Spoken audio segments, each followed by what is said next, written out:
E já estamos na reta final do nosso podcast e eu quero aproveitar a oportunidade para agradecer novamente a Manhane Seguros pelo apoio cultural. E, doutor, existe mais alguma modalidade de rescisão quando o empregado pede demissão? Como que funciona? Quais são os direitos, o que ele vai receber? Sim, doutora. O empregado também tem direito de, não se adaptando ao emprego, a pedir demissão. Mas ele também tem as suas obrigações para isso, para com o empregador. O aviso prévio que o empregador deve conceder ao empregado, lhe avisando 30 dias antes da dispensa, o empregado também deve proceder da mesma forma com a empresa.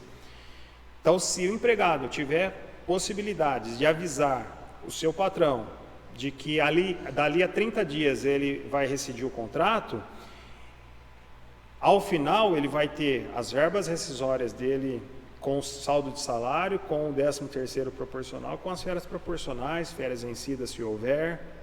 Ele só não vai sacar o fundo de garantia, que vai ficar retido, e não vai ter o seguro-desemprego. E a multa de FGTS também não tem aqui? Nesse caso também não tem. A multa é só para os casos mesmo que a empresa toma a iniciativa de rescindir. Nesse caso, não tem a multa dos 40%. Então, essa obrigatoriedade que o empregado tem que ter, em caso ele não observe esses 30 dias, porque pode aparecer um emprego para amanhã e ele não quer perder a oportunidade. Ele tem o direito também de deixar o emprego, mas ele vai sofrer uma penalidade.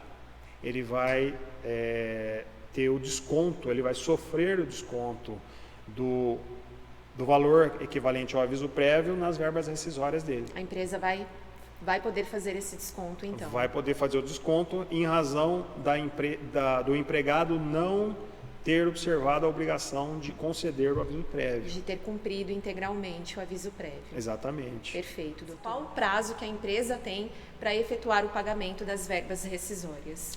Certo. A lei também prevê prazo para que a empresa faça esses pagamentos, né? Então, anteriormente a reforma trabalhista, nas hipóteses de aviso prévio indenizado, eram 10 dias e quando o aviso prévio era trabalhado, era no dia seguinte, um dia útil. Aí veio a reforma e padronizou em 10 dias.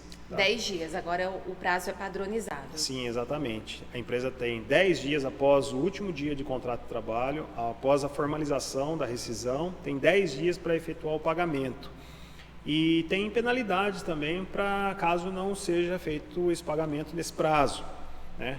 Penalidade ela está prevista lá no artigo 477 da CLT e é equivalente a um salário do empregado.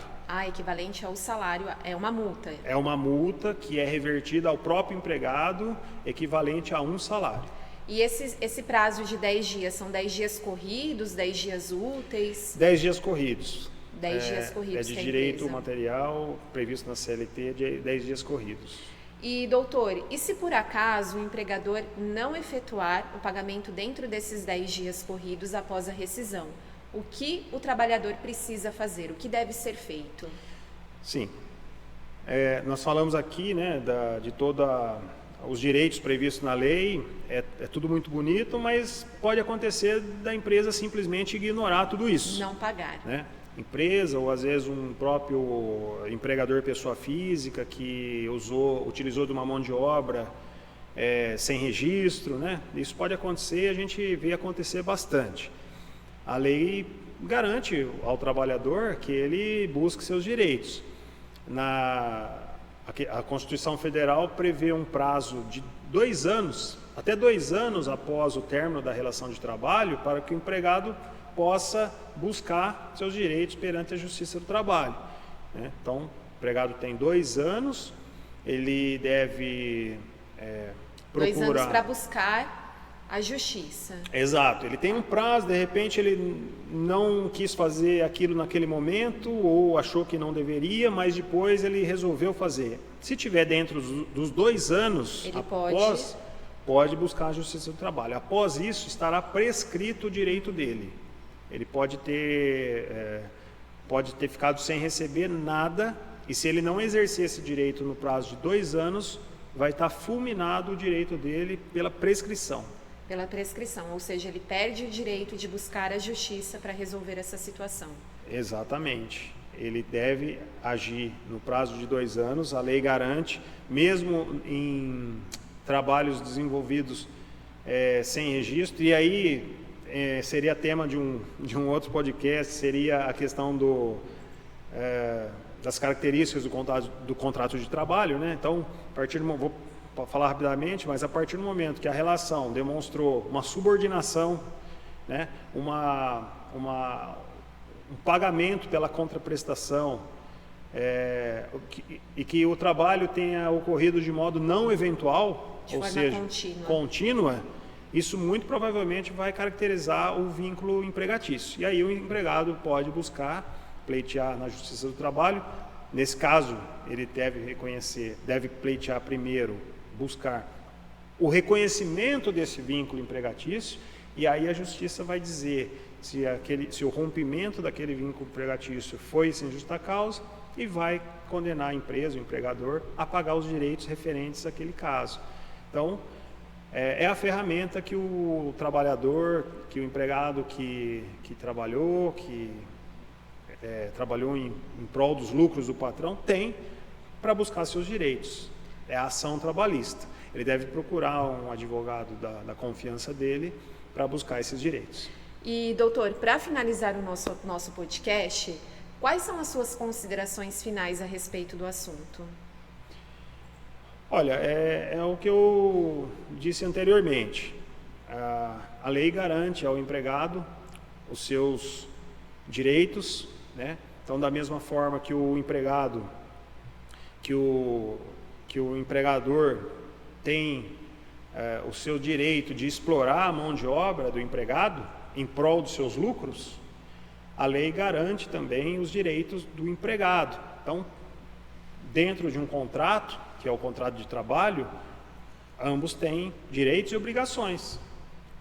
O empregador tem o seu direito de explorar a mão de obra, mas tem suas obrigações de pagar o salário em dia, de pagar as verbas, de pagar tudo corretamente. São direitos e obrigações recíprocas. Sem dúvida. De ambos os lados. Da mesma forma que o empregado, né? Ele tem o seu direito de receber, mas ele tem suas obrigações de cumprir o horário corretamente, de desenvolver seu trabalho corretamente.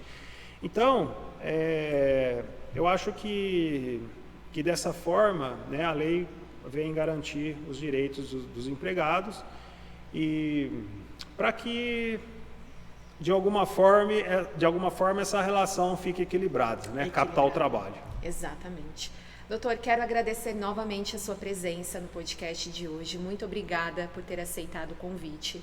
Foi uma honra recebê-lo para tratar desse assunto tão importante, tão corriqueiro, e tenho certeza que esse assunto ainda gera muitas dúvidas. Embora isso aconteça com frequência, muitas pessoas ainda têm dúvidas, trabalhadores, em relação ao pagamento das verbas rescisórias, prazo. Então, muito obrigada mais uma vez pela sua participação, por ter aceitado o convite.